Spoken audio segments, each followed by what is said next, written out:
Politics live stream. We are going to get right in the heat of this campaign.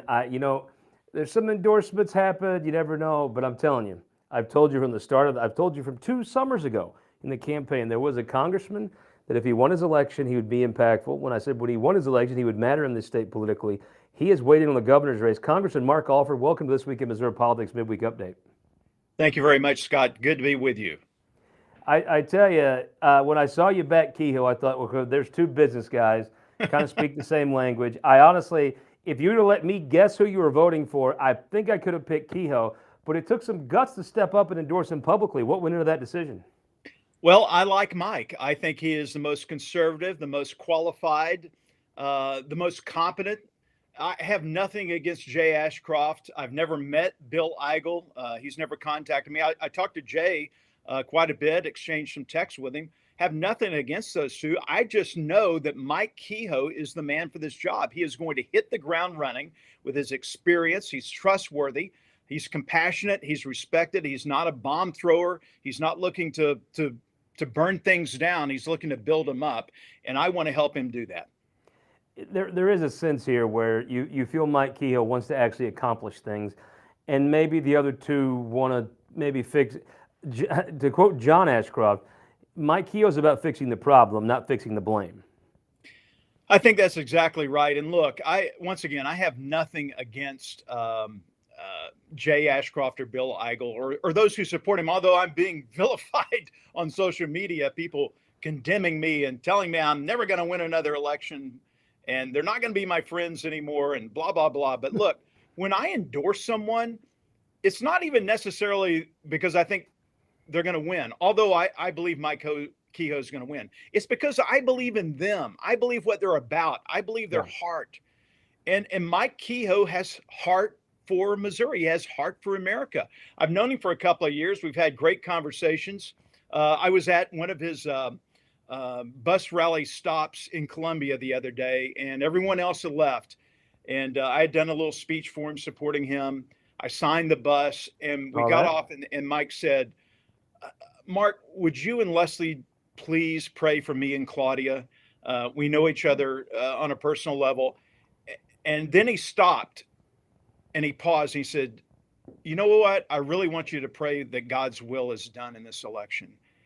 And that's the kind of person that Mike Kehoe is. He's looking out for the best thing of the 8 million plus citizens of Missouri. It's not about. I'm just going to be honest with you. I would have asked for you to pray for me to win if I was Mike Kehoe right then. Well, you would definitely be the long shot. That's a fact. Congressman, I like you said, it's not you didn't come out against anybody else. You came out for Governor Kehoe.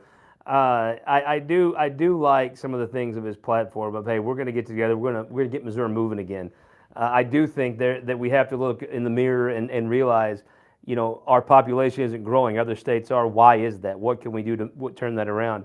I have heard you talk about that before too. Give me a couple of things that now that you've seen the full picture, what are some things state government needs to get on the stick on in order to grow again? I thirst to see Missouri grow again. Well, I do want to give Mike Parsons some credit for creating jobs along the I-70 corridor there in Columbia, especially. He's helped bring in a lot of food industry and manufacturing there that was not there previously. And I know that this expansion and improvement of I-70 in the 4th Congressional District and beyond is really going to help in that. We've got to. I think Mike Parsons planted trees he'll never be able to sit under the shade of. But exactly. You see people from all over this country.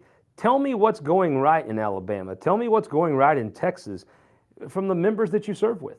Well, and we're competing with these progressive states, not politically progressive, but I'm talking about economically progressive, where they are out there being bulldogs. You got to be a bulldog to bring business into your state, and you have to offer them attractive packages, not necessarily tax incentives all the time. That's how we're competing, as you know, with the Starbund issue on the Kansas side. Yeah. But there is something great about Missouri, and we have to sell Missouri. Mike Kehoe is a salesman at heart. He is a businessman. He is also a leader. And leaders lead by recognizing what they have to get out there and try to draw people in. I want to work with him to increase our trade when it comes to selling our corn and soybeans. I'm working on trying to open up foreign markets that we're not in right now. He's going to be instrumental in that. But we've got to start working better together as a delegation up in D.C. and those state lawmakers and state executives here to sell Missouri as the #1 state to be in. I feel like we have a lot to offer. I feel like, it is going to take a dynamic leader, somebody that wants to accomplish stuff. Look, anybody can burn down a barn. It does take a leader to actually accomplish. And that's certainly been the platform he's had. I got to ride that bus up to Sheridan, Missouri. I'm going to venture a guess and say there hasn't been a gubernatorial candidate 2 weeks out from an election be in Sheridan in a very long time. That bus has made their way around this state. I saw you signed it. It was kind of cool. Claudia handed the marker to my son, who's been told not to write on things many times. And I just saw his eyes light up. So if you look on the very back passenger fender, you're going to see Gussie in enormous block letters. Yeah, there are so many signatures. I'll look for that one the next time. I know you guys have had fun in your and what a great bonding experience for you and your son on the 150 tour. Oh, Missouri is a beautiful state. Yeah. So tell me, when you have to leave Missouri and go to Washington, what are you guys working on up there? Well, look, appropriations bills right now. We left to come back for our district in district work session, as I call it. Other people call it a break. I'm not on a break. You should see my schedule. I am jam packed. We're having 12 town hall tours. We're going to the state fair. We're going to, even though I don't have a primary opponent, I'm going to hit all 24 counties once again, listening to people, hearing their concerns, hearing why they're not happy with me. I love people who tell me, hey, I'm not happy with you, and here's why. Well, let's talk about it. But up in Washington, we're trying to get these 12 appropriation bills done so we can fund our government. For so long, we haven't done that, and we've come back home or gone on congressional delegation trips before doing the business of the people. And I'm proud to say that all 12 appropriation bills have been passed out of committee, thanks to Tom Cole, our chairman, getting them through. We've gotten 5 passed on the House floor. This time last year, Scott, we only had 1. I know we need to get all 12 before we come back home. It's going to take a long time to turn this aircraft carrier around, rebuild this muscle memory. This is not a ski boat we're dealing with. And with a 2-seat majority, it's just not easy to get done. So I'm helping others get back to Congress that are in at-risk seats right now. I'm helping new members like, I hope to be new members like Dr. Pranzath Reddy, who's taking on Sharice Davids.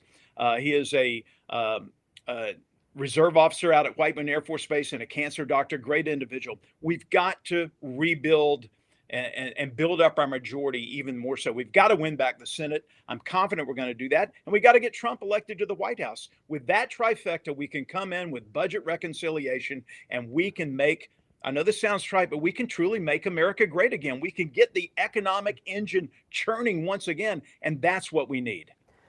So tell me the mood amongst the folks in Washington, amongst your colleagues, the mood about President Trump's reelection chances as of today. Well, I think the mood was a lot better after the convention. I was there in Milwaukee. It was, I tell you what, it was like a Billy Graham revival in a WWE cage match. Wasn't Hulk Hogan's speech incredible? Oh, my goodness. I mean, the guy's incredible. I wish P.T. Barnum had been alive. This was like the greatest show I've ever seen. And there was so much unity there. You know, the calls were for Biden to get out because of his mental decline. And I get that. I know President Trump would have been able to beat Biden handily. But I think for the good of the country, he needed to get out.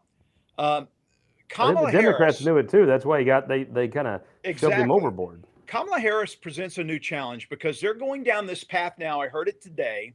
You know, they're saying that if you mention DEI, then that's racist.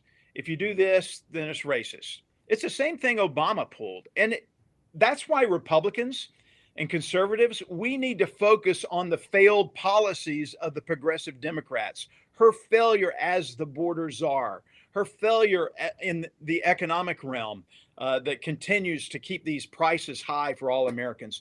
We can beat her on the issues. We've just got to train ourselves and not get off track to make sure that we stay on message and that we educate people as to the facts of the race. All right, now let's talk hogs, dogs, and logs. I like Trump. I always have. I thought I thought his shoot from the hip. He said Jeb Bush was a wuss, and I'm like, you know what? I think Jeb Bush might be a wuss. He says crazy Rand Paul. I'm like, that dude looks a little crazy. I just, to me, he tells it like it is. Until he's endorsing in Missouri, who is this guy that's endorsing everyone in Missouri? I don't get it. Well, it worked for Eric 2 years ago, didn't Well, it?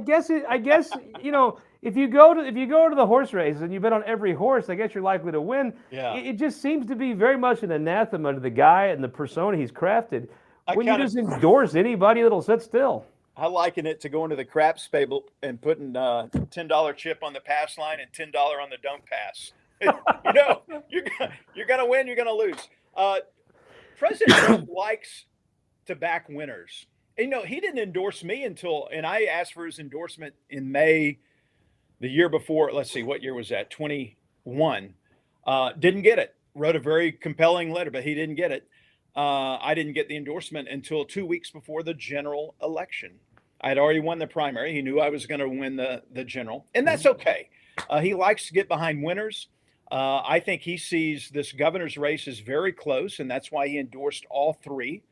But if I'm going to put on my political scientist hat, and since you are 1 for 1 in elections, I think you deserve maybe not a PhD yet, but certainly a master's degree in campaigns. If he's going to endorse all three, that to me makes him look a little odd. Thought the whole AG thing was also a little weird, but going forward, I think I'd rather be the person, if he's going to endorse all three, that had the most money to tell people he endorsed me, which I guess would be your candidate in Kehoe. That's exactly right. It is a matter of strategy, and that's why fundraising is so important. I continue to fundraise. I don't know who's going to come up against me in the future. That's in the future. I'm worried about today. I'm worried about getting Mike Kehoe as elected as our next governor. I'm backing Curtis Gregory for the Senate position here in the district. He has helped me again. I'm big on loyalty, and Curtis Gregory helped me. What a big race! I actually saw something, which is unfortunate, but I saw a mailing for Doug Ritchie actually got sent to St. Charles City today. Really? What's he running for over there? I tell you, that's one of those things that's a rough break. Obviously, I'm sure Doug Ritchie had nothing to do with that. Right. But I mean, he probably paid good money for that mailing, and it's not that I don't think the post office is trustworthy. I like my guy Dale here in town, but I don't know that you could get a new piece sent to the mail shop, printed, and to the post office and have it hit by Tuesday. I'd be quite pessimistic about that. Curtis Gregory's a special guy. To me, it just comes down to this: do you want urban? Do you want rural? Do you have urban values or rural values? And there's a lot of folks that are going to have urban. Doug Ritchie's a very talented politician. Boy, Curtis Gregory just sounds and looks a lot like rural Missouri. Yeah, and I like Doug Ritchie. He was one of the first persons I met in Jefferson City. He's a pastor, a great guy. Mm-hmm. I don't have anything against him.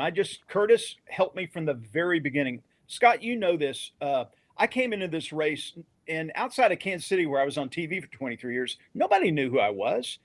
And they were quite skeptical, and I think some people still are, even though I have one of the most conservative voting records in Congress, and I've been all over the district for the last 2 years.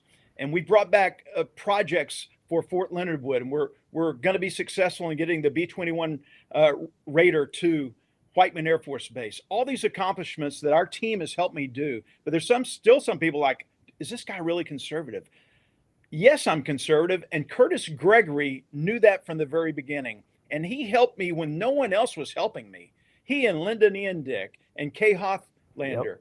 Yep. I started to say Kay Hofflander's got to be in that initial Alford crew. She's the first person that called me, even before Baker could. Kay called me and told me about you. That it is, to me, I look at people in politics, and I see some folks will get discouraged when a politician endorses an opponent or something. I'm like, they got a history. And if the guy didn't stand with the guy that was for him, would you trust him to really be for you anyway? And I'll tell you a great example of this. Mike Parson endorsed Kalina in this race, Kalina Bruce, a fine woman. I've actually turned to her for help on tax issues. And when we had the drought last year, I got on the phone with her trying to get some solutions that we could work on together. I've kept in touch, by the way, with all of the former opponents. Bill Irwin's a good friend of mine. Rick Bratton was in my office last night for our ice cream social. And so Bill Irwin. Bill Irwin's going to be a big deal in the Missouri he House of is, Representatives. he I is. tell you, I got over there and met him. Actually, I got to meet him at the Mexican restaurant beside your office there, in a Mojitos, little yeah. space in Cass County. I think Bill Irwin's going to be a big deal when he gets to Jeff City in January. He's got legs, just like Sherry Gallick, I think, who works her rear end off. Oh, love Sherry Gallick. But anyway, real quick, let me finish the story of Mike Parsons. So he endorsed Kalina because he was loyal to her and her parents. They supported him early on. And so after I won the primary, I get a call the next day from Governor Parson. And he says, Mark, and I'd talked to him occasionally before, and he'd seen me speak and all.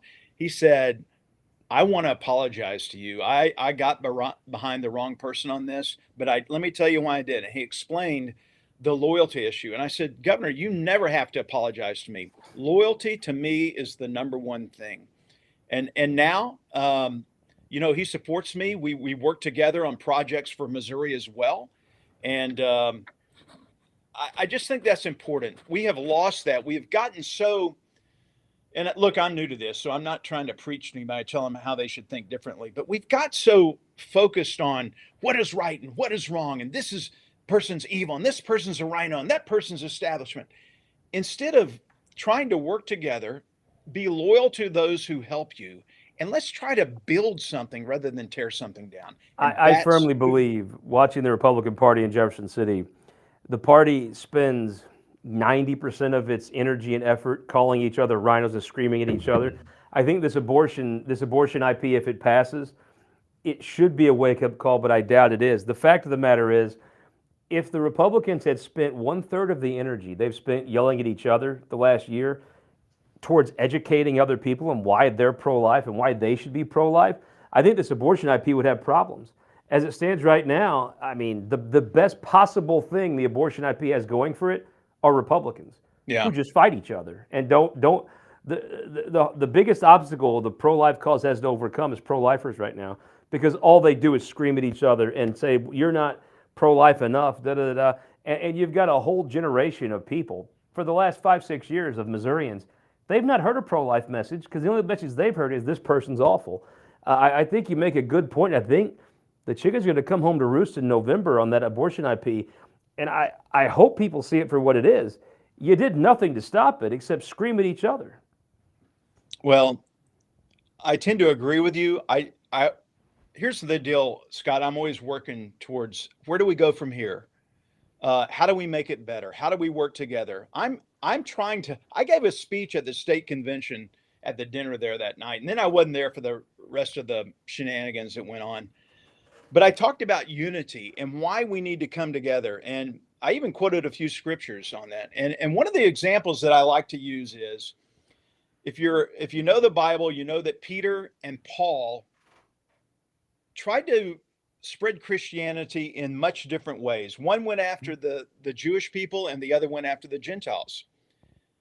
It was the same end result, but it was a different message and a different way of winning people over.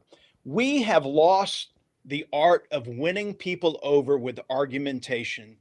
And that comes from listening. You've got to listen, you've got to understand, you've got to reflect and win them over. I learned that from Dale Carnegie in his book, How to Win Friends and Influence People. We have lost that art and we have made enemies out of people who we don't agree with, and that is wrong. I think that's a good point. Let me just ask you a question. This is one that was sent to me when I publicized you were coming on. You've taken to this very well. I've talked to folks in Washington. They say you've earned respect quick up there. Around the district, you have to feel like it's went overwhelmingly positively. Give me what lessons have you taken to Congress that might help, let's say, a Bill Irwin who's entering public life in January? You figured something out here. What's been the game plan that you've taken into your time in Congress? Okay, I've never told anybody this before, but I really try to surround myself with people of quality and character. And a lot of times that's older people. And I know there's a lot of people, who don't like older people in Congress. They feel like they've been there too long.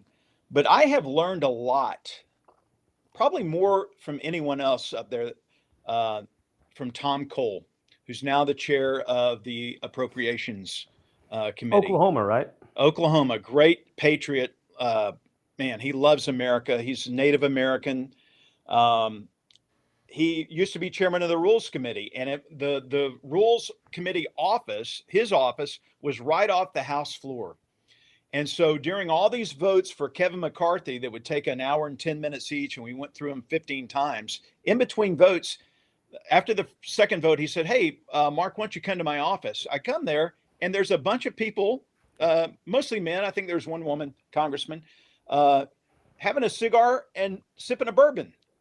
And Oh, that cigar's up your alley. He knew he was inviting. exactly. But I have learned more from people like that, and Hal Rogers, who's the dean of the House. And look, again, I'm not going to agree with everyone on Sure. topics like that, on exactly how they believe and exactly how they vote. But I can learn from them.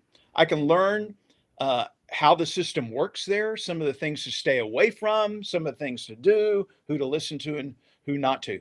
The number one thing I pray for when I go up to DC and here is discernment.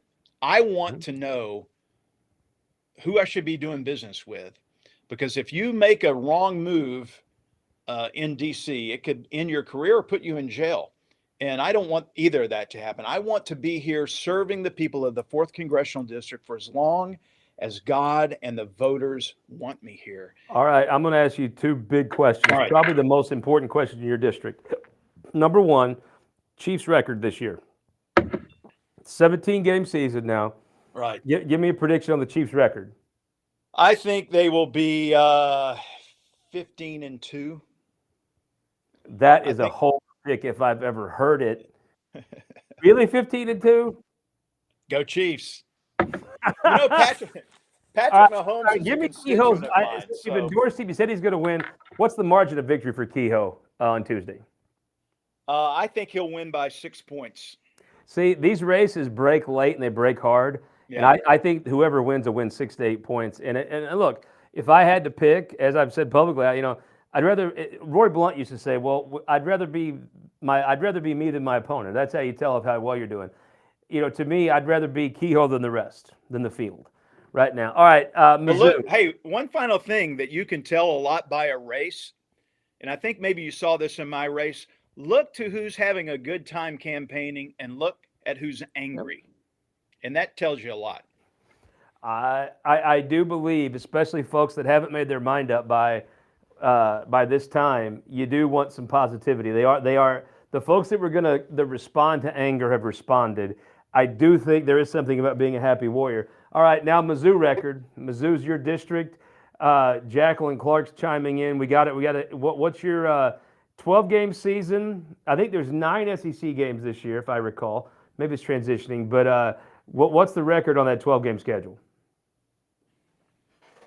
I hate, I'm not a big football fan. I did not go to MU. I hope to go to a couple of games this year. I'm going to say 9-3. See, I'm less. The NFL, you have some garbage games if they clinch early. Mahomes, a rushing quarterback. I was going more 12-6 or 12-5, something like that. 12-5 is kind of where I was heading. Then Mizzou, I'm gonna be more bullish on Mizzou. Really? I think Drinkwitz has that team, experienced quarterback. I'm gonna go 10-2, and I know we play Alabama, but I'm feeling 10-2 this year, and I think we're gonna teach Oklahoma what it's like to be in the SEC.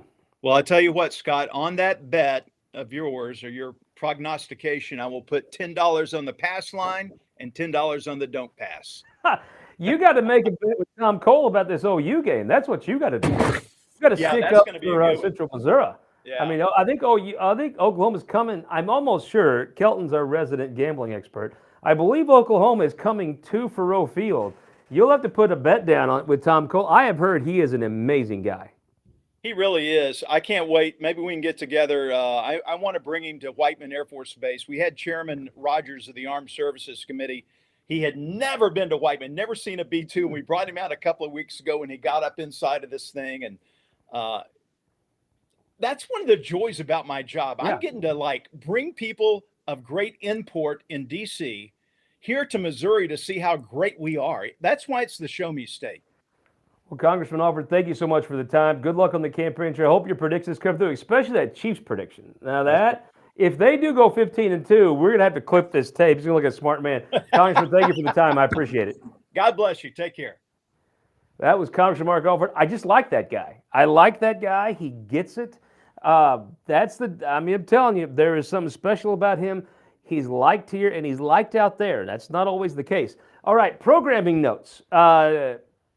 Tomorrow night, KMOS, 7 p.m., election special. Joe Mannies, Mike Mahoney, Stephanie Bell, Emily Manley, myself.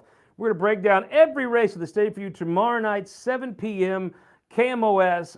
Friday morning, I will be on the phone with KWTO talking politics down in Springfield. F-152 fires back up on Friday, going to Cass County, Jackson County. Harry Truman Stomping Grounds. Going to check out that race in, I believe, the 33rd and the 11th. Then on Saturday, we're going to probably swim. Going to fire the F-150 tour up on Sunday and Monday. Tuesday, we will have a midweek update, probably Friday. We'll have one Monday for sure. We'll have one Tuesday around noon. Then the thing I'm very excited about, you'll see behind me, it doesn't say streaming studio. It doesn't say This Week in Missouri Times or Missouri Politics. It says Election Night in Missouri. We're going to bring you Election Night in Missouri. It's going to be awesome. We're going to start at 8 o'clock. We have John Combes coming in. We have a bunch of folks throughout the state at different parties. We're going to bring you live via Zoom to some of the winners. We're going to call these races in real time. Kelton, show them the election board. This is what we're starting with. Right now, 0% of the vote in. Let me move my soybean mug. Governor, the Missouri Times. This is where it starts out. We're going to bring you all the statewide races. We're going to bring you the state Senate updates. I am very, very excited about what we're going to be able to bring to you on election night. It's the first time we've done this. I told the Farm Bureau podcast, this is either going to be a 10 and it's going to be great and we're going to do this every election night, or it's going to be so bad we're going to delete all the evidence. This week, election night in Missouri, Missouri Times. Go to YouTube's probably the easiest. If you're at a campaign, I'd be very honored if you stream the event. Text me, 573-429-5770. We will get your stream set up. We'll work with you on that. But it's going to be streaming on all of our social media platforms. I like to watch on YouTube. You watch where you want. Election night in Missouri. Kelton's got the ticker. Kelton's got the boards ready to call. Combes is going to come in. It is going to be a great night. I am so excited. This is Christmas Eve for Missouri politics. Join us. Election night in Missouri. We'll see you Friday for another update. Sunday for This Week in Missouri Politics. Thursday night on KMOS Election Special. Friday morning, KWTO. And Tuesday night, the big night, Election night.